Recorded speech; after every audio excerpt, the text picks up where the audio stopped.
Senator J.D. Vance attacked Vice President Kamala Harris's and Tim Walz's addresses at the Democratic National Convention during a campaign stop in Big Rapids, Michigan, a battleground state that will help decide the presidential election. After claiming that rally attendees were smart for not watching the vice president's convention speech, Vance accused Walz of lying about his record. Now, Kamala Harris said, "When we fight, we win." Now he lies about This is one of her favorite taglines, Vance said.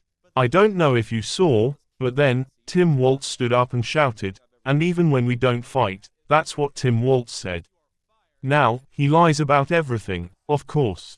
The Ohio senator then rejected Walz's repeated claims that the GOP is weird before delving into Walz's background as a veteran and his story about how his children were conceived. Walz also faced criticism for claiming that his children were conceived through in vitro fertilization. "That's just the weirdest thing I've ever seen." He said he served in combat, but the closest Tim Walz ever came to combat is when he let rioters burn Minneapolis to the ground and did absolutely nothing to stop it. Walz has faced attacks on his inaccurate claims that he retired as a command sergeant major. Vance has seized upon the governor's lax comments on his military background, accusing him of stolen valor after Walz spent 24 years in the Army National Guard before his 2005 retirement ahead of his unit deploying to Iraq.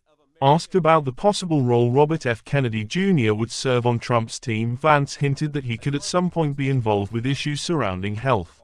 Former independent presidential candidate Robert F. Kennedy Jr., who abandoned his campaign last week and endorsed Republican Donald Trump, said he was asked to be on the former president's transition team if Trump wins the November 5 election.